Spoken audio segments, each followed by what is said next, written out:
It happens in every war. Prisoners are taken. Spies and informants are rounded up. Pilots are shot down and captured. And many of them will be asked to answer questions. Questions they'd rather not answer. Interrogation is difficult enough for soldiers to deal with. But for a group of civilian volunteers, spending a weekend being questioned by trained professionals, it's even harder. Along the way, they'll be subjected to the tricks of the trade developed over the years. A dictionary of techniques for making people reveal things they don't want to.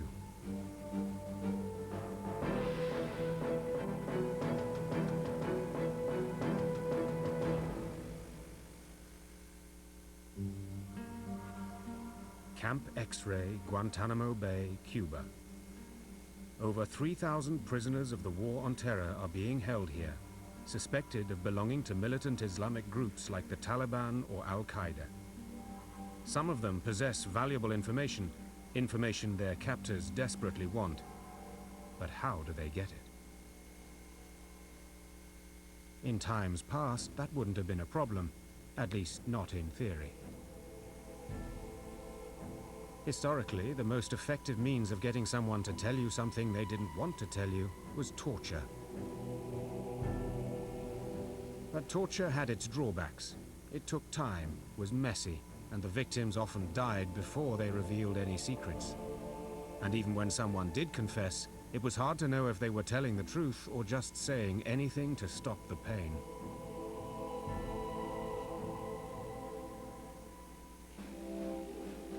When the torture of military prisoners was essentially banned by the Geneva Convention in 1929, interrogators had to find other ways of getting enemy agents to talk. Interrogators began to focus on breaking down the mind as much as the body. Over time, a host of new and effective interrogation strategies have evolved, methods just short of torture and very much out of the public eye. The most successful are currently being used in the War on Terror, on these men in orange jumpsuits. And if you're wondering how a person who doesn't want to talk can be made to talk without actually being tortured, you'll want to pay attention to what happens over the course of a weekend in Aldershot. The people in this room will soon be wearing orange jumpsuits.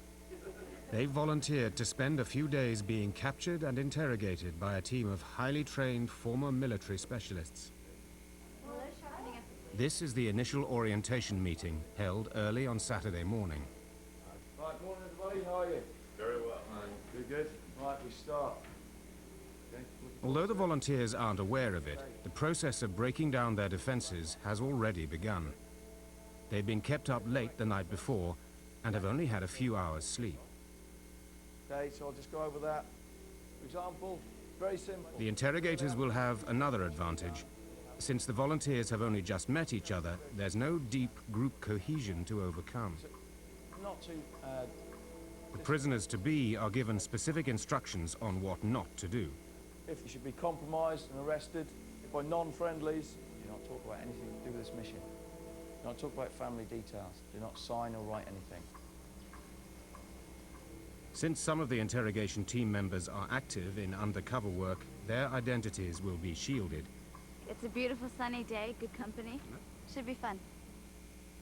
The volunteers are broken up into small groups and sent on a hypothetical mission. Each group picks up a letter from their first contact, a street tramp on a corner.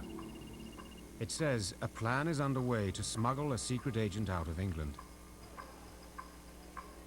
Then each group visits two women in a coffee shop and gets another letter. This one contains a flight number and time of departure. At a medical center, they learn that the plane will be leaving from Heathrow.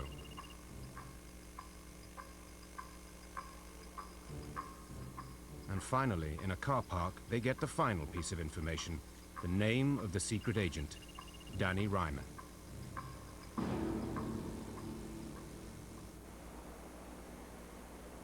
Each of the volunteers knows all the details of the escape plan by midday Saturday, around lunchtime.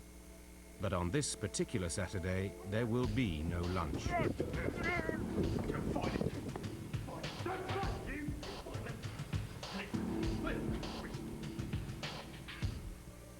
Grabbing people when they least expect it, like the middle of the night, is a good way to disorientate them. A technique perfected during the 1930s by Stalin's secret police. At the height of Stalin's purges, millions of ordinary people were arrested and accused of crimes against the revolution. Many of them were brought to this building, in the heart of Moscow, the Lubyanka, the headquarters of Stalin's feared secret police, the NKVD. Their interrogators had only one goal: to extract a confession. Was an excuse to get rid of what they saw as political enemies. So therefore, the interrogation was not the pursuit of truth, but the extraction of false confessions that could then be used to justify the purging of those individuals. The NKVD developed a systematic approach to breaking down a prisoner's resistance. One of the pioneers in the field was Nikolai Yezhov, nicknamed the Dwarf, who was appointed head of the NKVD in 1936. A cruel and ruthless man who used torture routinely, Yezhov also developed sophisticated psychological strategies to make prisoners confess to crimes they hadn't committed. The techniques he developed became known as the Yezhov method. They were really masters of the kinds of excruciating interrogation techniques that you would use. They're not all thumb screws. Depriving a person of sleep, not letting a person know what's going to happen to them. All were very sophisticated ways to get a person to confess because it was in their interest to do so. Not many of the thousands of prisoners interrogated at Lubyanka lived to tell their story. One of the few who did was Alex Weisberg, who may have been spared because he was an Austrian citizen and a well-known scientist. The account he wrote of his experience provides a unique insight into some of the interrogation methods of Stalin's secret police. Interrogations took place at night. Every time I dropped off to sleep, I would be roughly awoken. At regular intervals, I would be dragged before my interrogators in a state of complete exhaustion. Even the journey to the interrogation room was menacing. The dark, empty corridors, the wire netting on the staircase, the rhythm of the movements, and the echo of boots. Inside Moscow's Lubyanka prison, Weisberg was interrogated almost constantly for 7 days. He was allowed little or no sleep. Осталась маленькая формальность, только подписать протокол допроса. Я не могу это подписать. Не спать, кому сказал!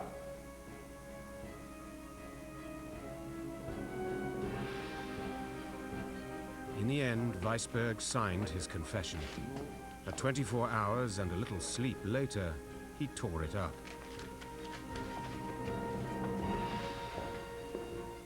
Weisberg escaped execution thanks to pressure from the international scientific community, and 3 years after his arrest, he was released.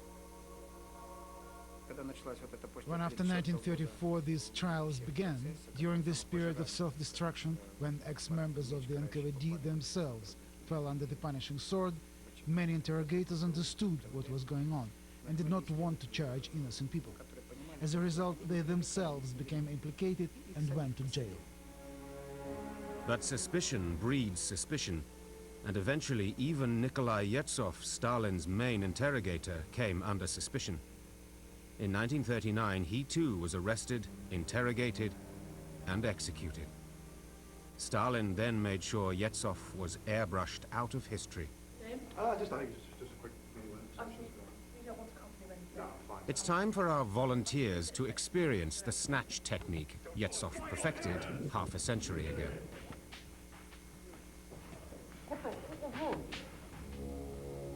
Although the volunteers know they will be captured, they don't know when, where, or how.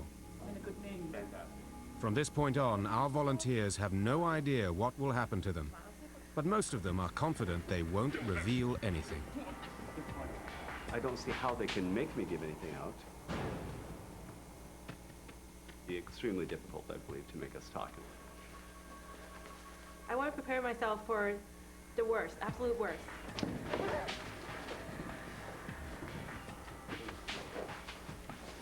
So when something bad happens, like, it won't be as bad. I'm a doctor. Are you willing to go ahead? Yes. Going up against experts that are trained by the best training in the world to wear me down. I'm a doctor. Are you willing to go ahead? And I get the opportunity to say, no, you've been working on this your whole life. I've never thought about it before, but nah, I'm gonna outfox you. And I think I will.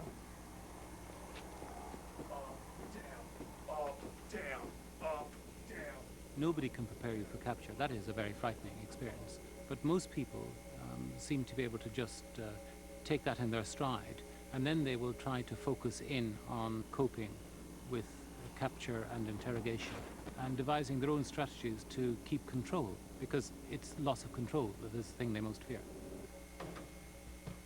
Our volunteers are brought to an abandoned military hospital where the interrogations will take place.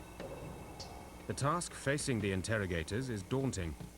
They know nothing about the mission the volunteers are on and have to learn as many details as possible before the volunteers are scheduled to be released on Sunday afternoon. That gives them just over 24 hours to piece together the secret mission.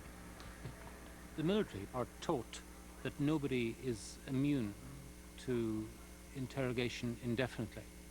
And what we're trying to do at all times is to give them the wherewithal to hang on for a limited period of time, by which time the information that they hold and which their interrogators are trying to get out of them will be useless.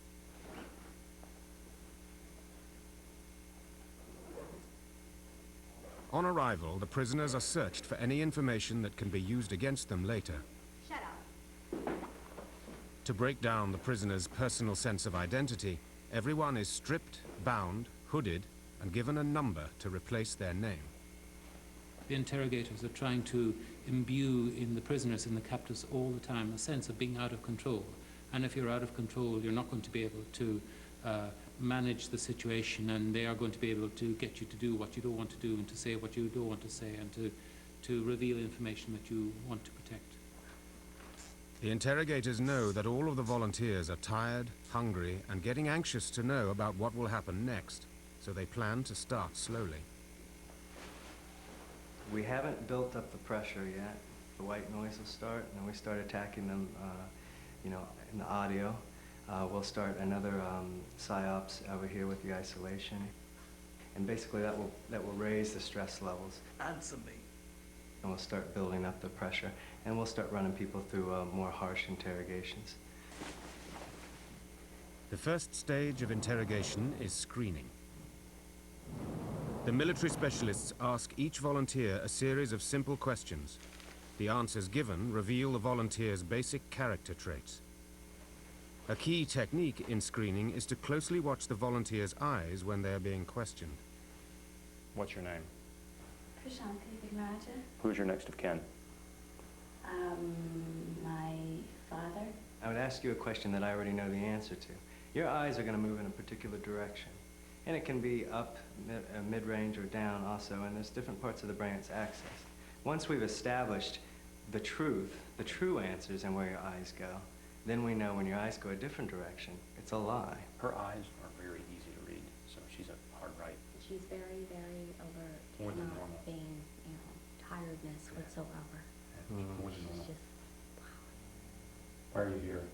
But during this first phase of questioning, Krishanti let slip the names of the people in her group. basically, to be honest, as a bet. We had a bet on the Texas Rice game. Who is we? My friends, Rick, Callie, and I. Where? The interrogators have their first small piece of information. 3 of the volunteers, 3 Americans, know each other. It's not much, but it's a start. Answer questions. I have all day.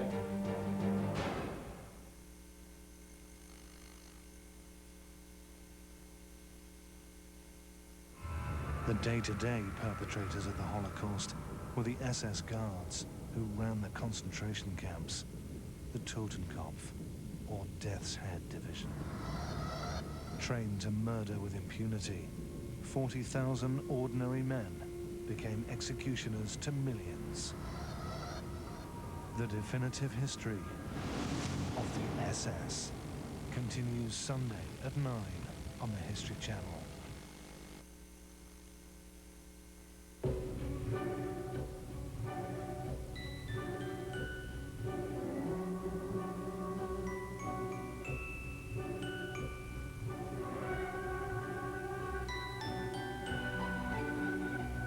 It's amazing what can happen when you bring objects of such quality together.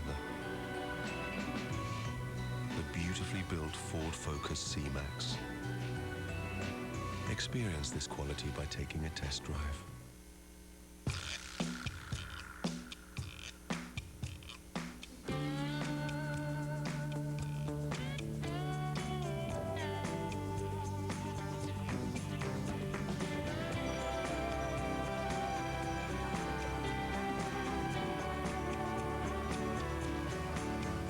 Be faster with 1 meg broadband from Wanadoo. Up to twice as quick as standard broadband. Whatever you want to do. At Curry's, with so much football going on, we're going for it big time. Ready, David? I think I know what's coming. We've so many savings, and some are literally huge, like this Philips 42-inch plasma TV. With a DVD recorder and a Freeview digital receiver, all for $2,799, saving you over £600. It's easy for Curry's. Of course it is, David.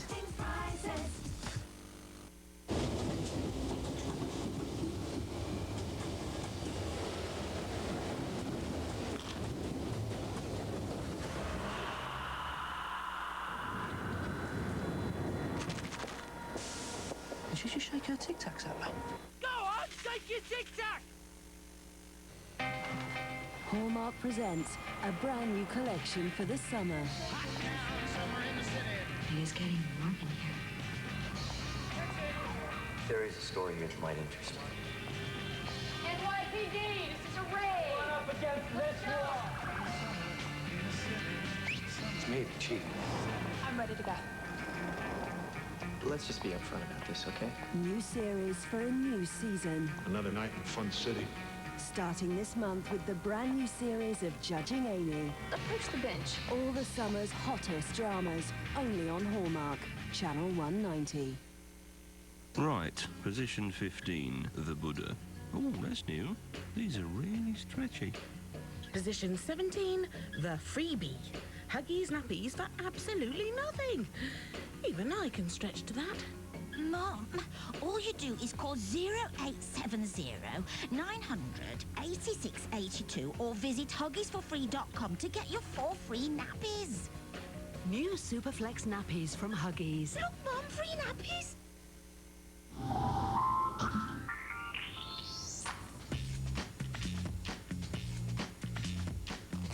What you wear changes how you feel. New Bodyform Ultra Fit towels are shaped to fit so you feel secure. Wear Bodyform. You'd think shaving would be simpler. Now it can be with the new Wilkinson Sword Intuition, a triple blade razor surrounded by a unique skin conditioning solid. With just water, Intuition lathers and shaves in one step. So easy it makes the process of shaving as smooth as the results. Wilkinson Sword Intuition. Trust your intuition. It's a funny old world. Things keep disappearing. Where's that gone? That was our new soft lotion. It disappears twice as fast as ever before. All you'll find is perfect baby soft skin. New Johnson's Baby Soft Lotion. Can't make me disappear.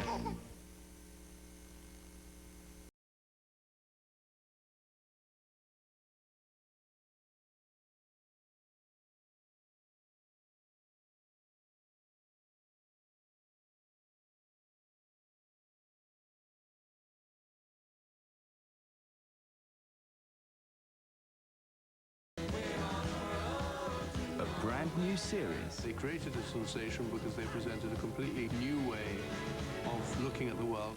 The Mapmakers premieres Sunday at 8.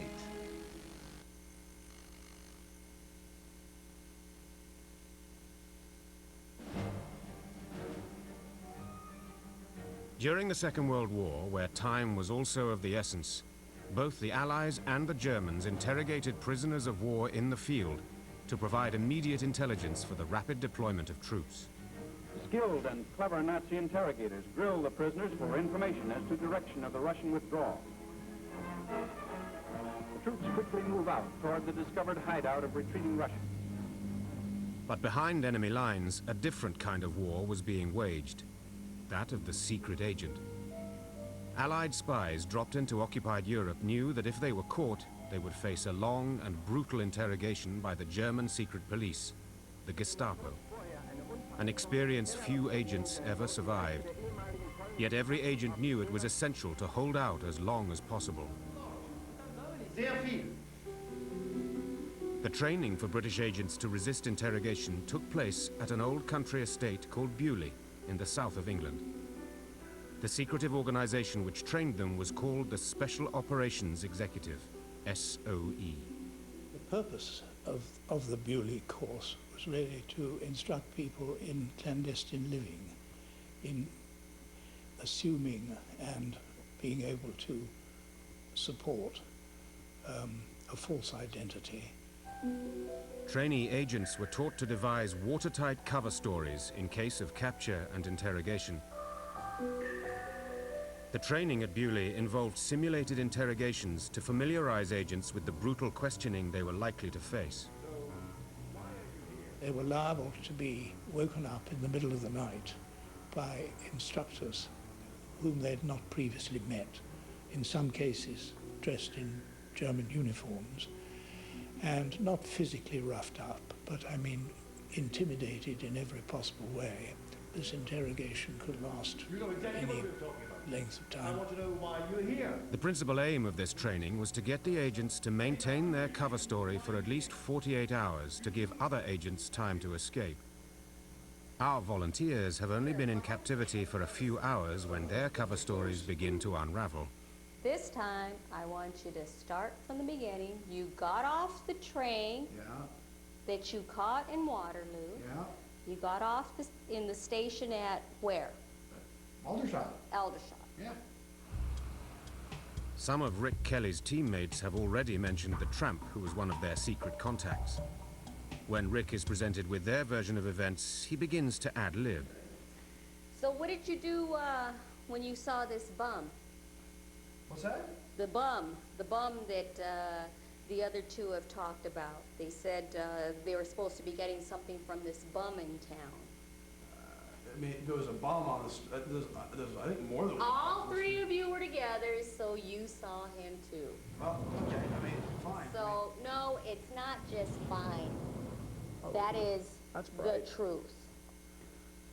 That's bright. I can't see. I guess that's the idea, I suppose. Seeing that Rick is getting rattled, a second interrogator enters the room to increase the pressure. I'm not lying. You're aware of somebody else coming at you from behind, and you feel very threatened and very out of control. And that's the baseline to all of interrogation, trying to affect the ability to control one's environment. We're trying to find out where the train station was. The guy wanted a beer. I didn't have enough money, so I just gave him a 50p piece. You wanted to find out where the train station was when you had already gotten off of the train at the train station, walked into town. Yeah, absolutely. Look, I already got us lost once. I already got... Look, both of those women you were traveling with told us. During the Second World War, one of the agents trained by the SOE in the use of a cover story was Jean Olly, a clandestine radio operator in German-occupied France. Olly expected to be tortured and shot if he was caught sending the large number of messages he was responsible for every week. I had heard of the Gestapo and I was familiar with their methods. I expected to be tortured and then shot. We were supposed to transmit 3 20-minute messages a week, but I actually worked through the night because I had so many messages. All of the other radio operators had been arrested and the messages had to get through. Using radio tracking devices, the Germans eventually located Jean Olly. When they showed up to arrest him, the radio man got out of the house, but only made it as far as the railway station before he was arrested.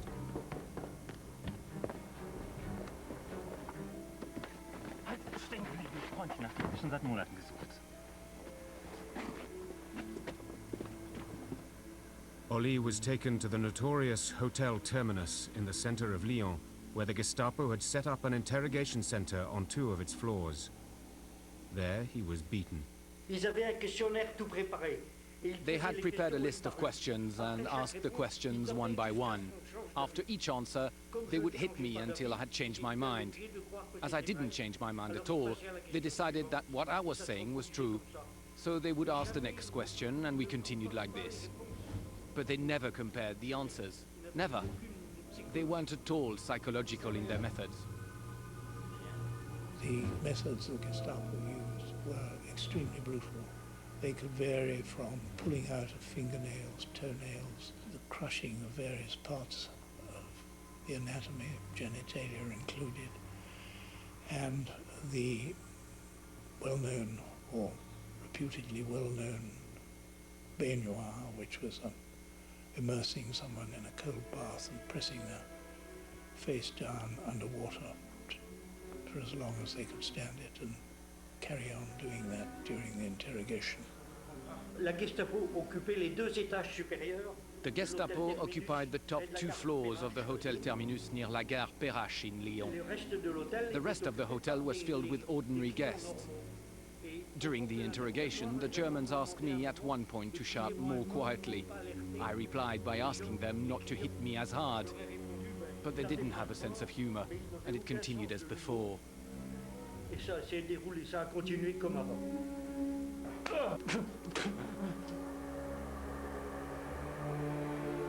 Despite his brutal treatment, Jean Oli was able to keep vital information